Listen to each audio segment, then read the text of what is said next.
بسم اللہ الرحمن الرحیم۔ سید وقاص اسلامک چینل کے دوستو، السلام علیکم ورحمۃ اللہ وبرکاتہ۔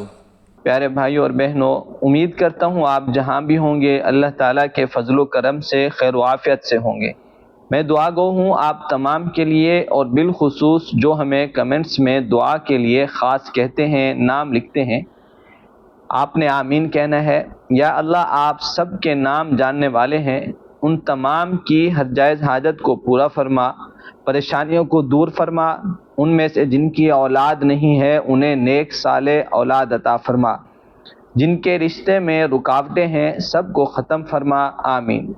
پیارے دوستو، آج کا وظیفہ قرآنی وظیفہ ہے اور بہت ہی آسان وظیفہ ہے، اور اس کے اتنے فضائل ہیں، اتنی برکتیں ہیں، اس کا اتنا ثواب ہے کہ آپ سوچ بھی نہیں سکتے۔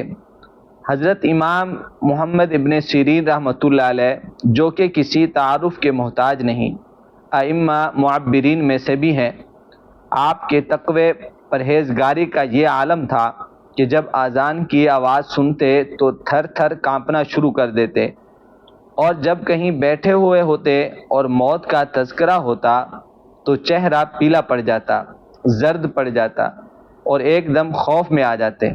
اتنے متقی پرہیزگار، اللہ کے خوف کا یہ عالم تھا۔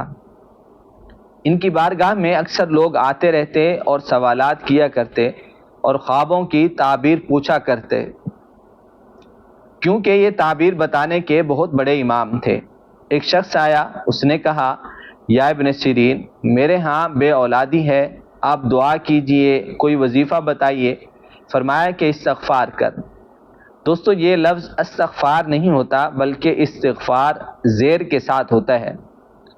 تو پھر ایک دوسرا شخص آیا، کہا، یا ابن سیرین، میرا روزگار نہیں ہے، کوئی وظیفہ بتائیں۔ فرمایا کہ استغفار کر۔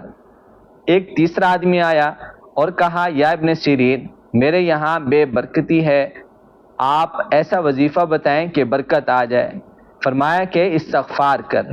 کوئی آیا کہ گھر میں سکون نہیں، لڑائیاں ہیں، ناچاکیاں ہیں۔ فرمایا کہ استغفار کر۔ ایک شخص آیا کہ کوئی وظیفہ بتائیے، اولاد نافرمان ہے۔ فرمایا استغفار کر۔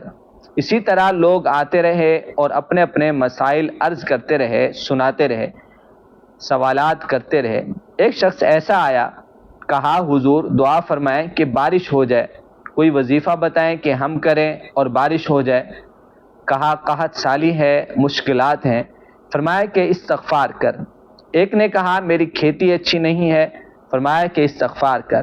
تو پیارے دوستو، جو خاص لوگ وہاں پر اس مجلس میں بیٹھے ہوئے تھے، انہوں نے بعد میں کہا کہ حضور کیا بات ہے۔ جو شخص بھی آیا اس نے اپنا اپنا ایک مسئلہ پیش کیا، اور آپ نے سب کو ایک ہی وظیفہ فرمایا کہ استغفار کر۔ اور یہ واقعہ اور ائمہ سے بھی منسوب ہے، اور امام محمد ابن سیرین رحمۃ اللہ علیہ سے بھی منسوب ہے۔ تو فرمایا کہ میں نہیں کہتا، میرا رب قرآن میں کہتا ہے، پارہ نمبر 29، سورۃ نوح، آیت نمبر 10، بسم اللہ الرحمن الرحیم، فَقُلْتُ اسْتَغْفِرُوا رَبَّكُمْ إِنَّهُ كَانَ غَفَّارًا، جس کا ترجمہ یہ ہے کہ میں نے کہا اپنے رب سے معافی مانگو۔ اچھا، ایک بندہ ایسا بھی آیا تھا، کہا، حضور بڑا گناہ گار ہوں، دعا کریں اللہ معاف کر دے۔ پیارے ناظرین، کتنا بڑا وظیفہ ہے، کتنا پرتاثیر عمل ہے۔ فَقُلْتُ اسْتَغْفِرُوا رَبَّكُمْ إِنَّهُ كَانَ غَفَّارًا، میں نے کہا معافی مانگو اپنے رب سے، بے شک وہ بڑا معاف فرمانے والا ہے۔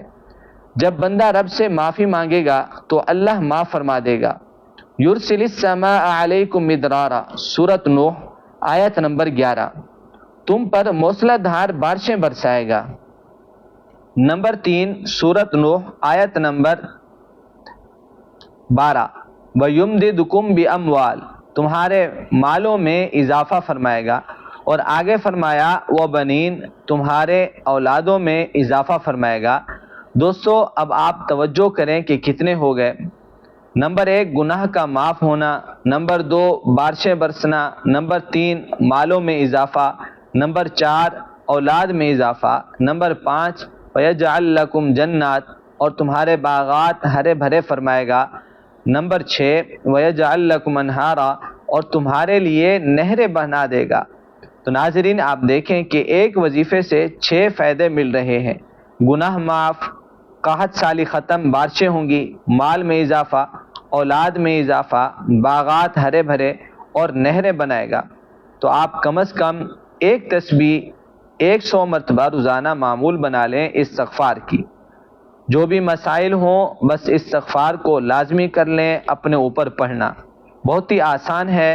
استغفر اللہ و اتوب الیہ، استغفر اللہ و اتوب الیہ، یا پھر آپ یوں بھی پڑھ سکتے ہیں استغفر اللہ ربی من کل ذنب و اتوب الیہ، استغفر اللہ ربی من کل ذنب و اتوب الیہ، میں معافی مانگتا ہوں اپنے رب سے ہر گناہ سے اور میں توبہ کرتا ہوں اس سے۔